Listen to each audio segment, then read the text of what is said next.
Kalispera σας. Χρόνια πολλά. I could go on, but I'm limited. Your Eminence, first of all, thank you. Thank you so much for your words tonight, for being here, for your leadership within the community. We spent much of yesterday together in Montreal at the Greek parade in the heart of my riding, and I have to say, as always, your counsel and your advice to me was most appreciated.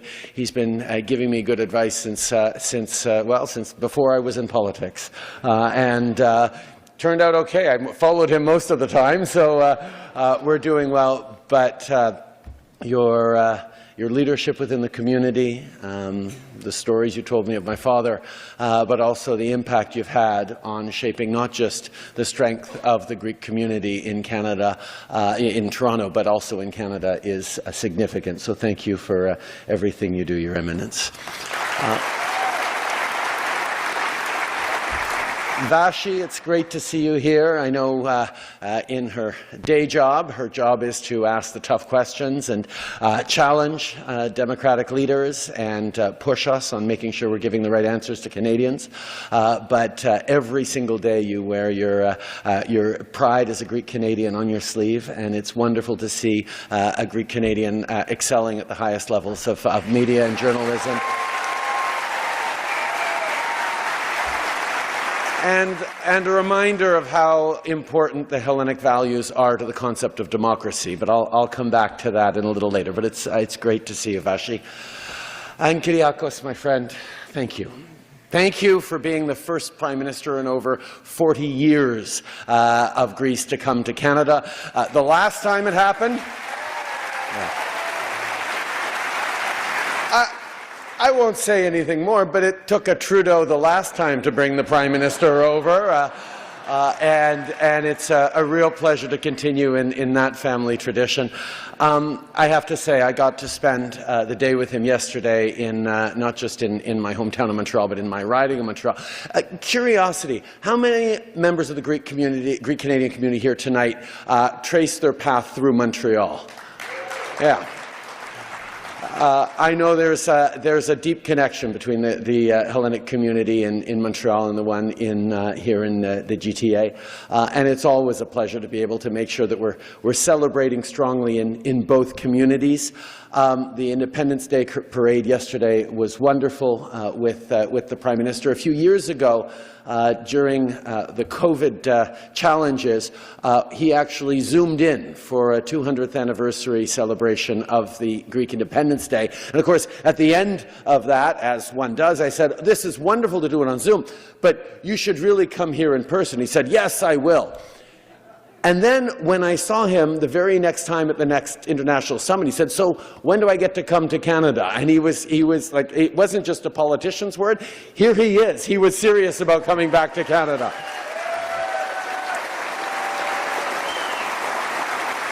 And I have to say, the friendship that we've been able to develop over the past years, being so aligned on so many big issues. Kyriakos was just in Ukraine a few weeks ago. I was there a couple of weeks earlier, where we know that standing up for the rules-based order, standing up for the rights of people to choose their own future, standing up against those who would destabilize the rule of law and international law is something that we both agree for, and we will all continue to stand on. So thank you, Kyriakos, for that. We connected as well on the fact that there is a tremendous pride for both of us to see how extraordinarily vibrant and dynamic the Hellenic Canadian community is. 270,000 people from coast to coast to coast, contributing in every way to this country is truly an extraordinary thing. Thank you for everything that you do every day. Yesterday in Montreal, we got to go around a number of small businesses, a number of Greek community leaders were there, and really demonstrating to him how engaged and active and contributing not just within the community, but across all levels of Canadian society and the economy is a real pride, and seeing how well this community is flourishing, but also how strongly proud this community remains of its roots is exceptional. The amount of conversations you had in Greek, the amount of conversations you had also in French in Montreal really highlights just how both integrated and grounded in your Hellenic identity this community is, and it's a real inspiration to all Canadians.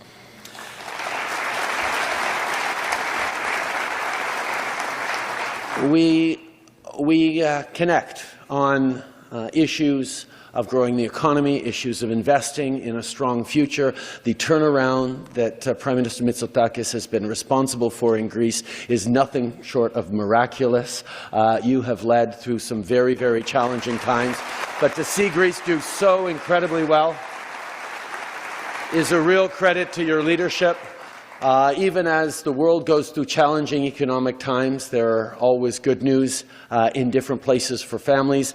At the same time as we're facing similar challenges, both last summer, Greece and Canada faced historically bad wildfires, and we come together not just to support each other in fighting those wildfires and fighting against climate change, but on a concrete agreement that we signed yesterday where Greece will be purchasing 7 firefighting planes that will be built right here in Canada. It's another way of us working together as we always have. They're updating their fleet. They've been flying Canadian water bombers for close to 50 years. So it's great to be able to continue to invest as we move forward. And on the international stage, whether it's as NATO allies, whether it's as fellow democracies, we continue to step up. As partners, we're seeing tremendous investments by Canadians into Greece, but also by Greeks into Canada. The investments, particularly in renewables in southern Alberta, is a remarkable story. There are so many more things we can do together as countries that it is great to be connecting here. But we also have to reflect on the fact that we are in extraordinarily challenging times, not just here in Canada, but all around the world, where inflation, where climate change, where the after effects still of the pandemic, where geopolitical destabilization, whether it's wars and conflicts around the world, let's be honest, are throwing everyone for a little bit of a loop. And right now, we're seeing, because of all the pressures everyone is under, a challenge to our democracies, a backsliding of democracies in every corner of the world as people are exploiting fear and anger and extreme nationalism and populism to distract from the solutions we need to put forward to very, very real problems we're facing. And I can't be with the Hellenic community without reflecting on the fact that you know well, more than just about anyone else, having been the birthplace of democracy, that democracy didn't happen by accident.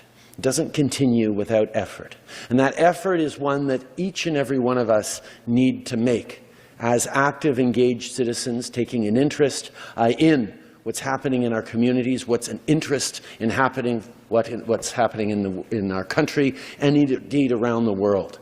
And I know with the conversations that are being had about how the Hellenic community is so proud of its heritage, and Prime Minister Mitsotakis will be encouraging you to engage as well in the politics back home. And I think it's a good idea, because how we all step up to actively be part of making those tough decisions that build a better world is, quite frankly, what this community has been able to do for decades here in Canada, and making sure that your voice is resonating around the world, bringing more of these Greek values, more of these Canadian values to bear on the solutions the world is facing, leaves me very, very optimistic for the future. So it is an incredible pleasure for me to be able to be here with you all tonight, and mostly to welcome my good friend, Kyriakos Mitsotakis, Prime Minister of Greece. Zito Ialadas, Zito Kalalas.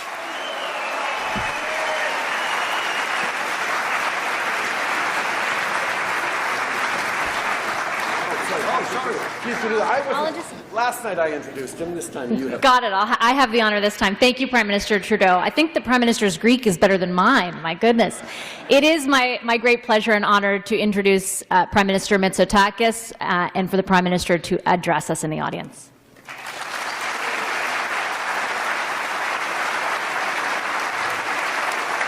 Thank you, thank you. Ευχαριστώ πολύ. Χρόνια πολλά. Your Eminence, Σεβασμιότατε, thank you so much for your inspiring words, but thank you for the leadership you have provided to the Greek-Canadian community. Your journey truly has been remarkable. Thank you so much for everything you've done. And Vasiliki, thank you for hosting this event. And Justin, you were right, because I had an opportunity to give a short interview, and she certainly treated me with the necessary firmness.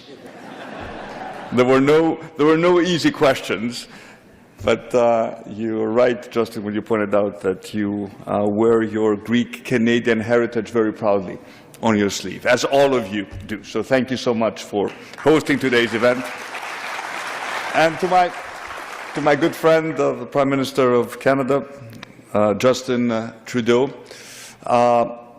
you're right to point out that it was your father who brought over to Canada the last Greek Prime Minister. It was just the wrong Prime Minister. He should have brought over Konstantinos Mitsotakis and not Andreas Papandreou. But I'm so happy.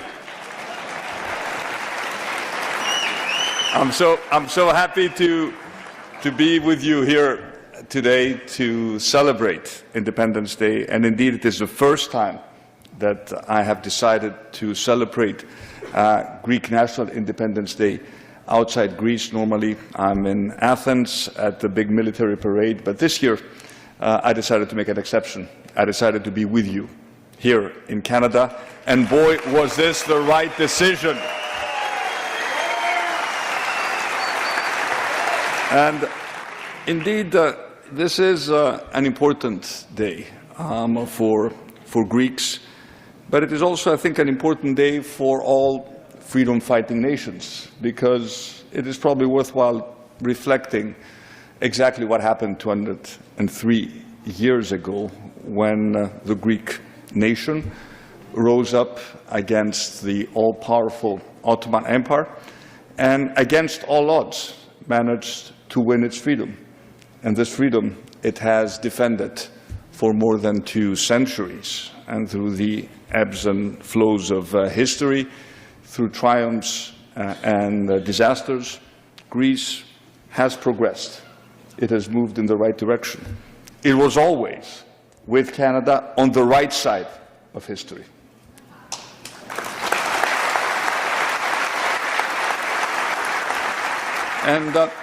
And part of our history is also the history of emigration. It is the history of those Greeks in difficult times, your parents, your grandfathers, who decided to leave Greece in search of a better future. And many of those decided to make Canada their second home. And I think they chose wisely, because you have indeed progressed, you have become part of this great nation, but you have also kept alive your Greek heritage, your regional heritage. It is such a pleasure to be able to see all the dancers with all their regional costumes. And yesterday, at this lovely parade in Montreal, I saw a vibrant Greek community, proud of its heritage, but also proud of being Canadian. And what Canada has done to incorporate not just the Greek community, but all national communities into this beautiful country, while making sure that they maintain their national heritage, cherish their roots, celebrate their history, is truly a remarkable story. So I pay tribute to all of those who are present here today, who keep Greece in your heart, but sing, both national anthems with the same vigor and with the same enthusiasm. Yours is truly a remarkable. And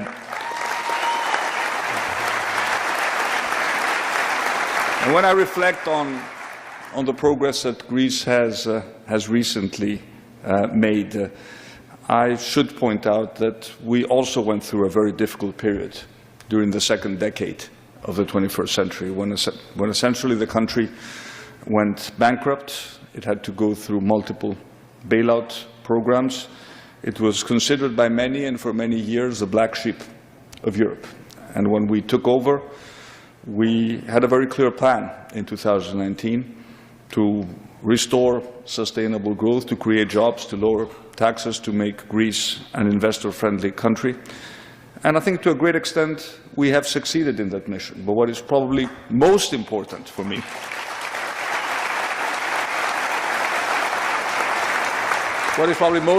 than me, and this means more than all the statistics and all the GDP numbers and all the unemployment figures, is what people tell me abroad. Σας ευχαριστώ που μας ξανακάνατε υπερήφανους για την πατρίδα μας. Thank you for making us again proud of being Greek. And this is the biggest reward. It's the biggest reward for me and my team. And today, in Toronto, I had a chance to meet with leaders of the Canadian business community. Many Canadian companies have already invested in Greece. They've been very successful in doing so. I am sure that as a result of this trip and as a result of me and my team talking more about the economic success of Greece, we will be able to further strengthen, dear Justin, our economic ties, our trade ties, our investment flows, convince more Canadian companies to be part of the Greek success story, but also, why not convince more Greek businesses to invest in Canada, because maybe not many of you know that there is a Greek company that is currently interested in developing the largest photovoltaic plant in Canada, $1.2 billion of investment. This is also testimony to Greek companies being more extrovert, investing more abroad, and further strengthening this amazing partnership. And of course, there are many things that bind us together. Fighting challenge of climate change is one of them. Prime Minister mentioned that we both our countries went through catastrophic wildfires last year. We agree that we need to invest more, not just in long-term mitigation effort, but also in short-term adaptation measures. And that is the reason why we chose to place our trust again in Canadian water bombers. We're purchasing 7 of those. Will be constructed by de Havilland right here in Canada.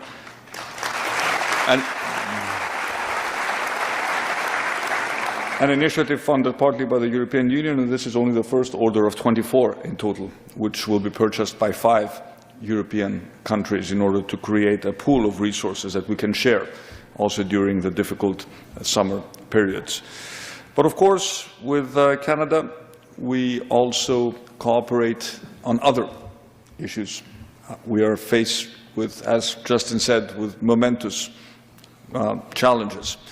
For us in Europe, it is so painful to realize that war has returned to the continent. You're still further away, protected by the Atlantic Ocean, but what has happened in Europe was inconceivable 5 years ago. Yet now we are faced with a war of aggression, and it is imperative for all Western liberal democracies to stand side by side, defend the rules-based international order, send a clear signal that no violation of international borders by force can be tolerated. This is the reason I was in Ukraine, Justin was in Ukraine. We stand by the Ukrainian people in their fight to defend themselves and fight for their freedom.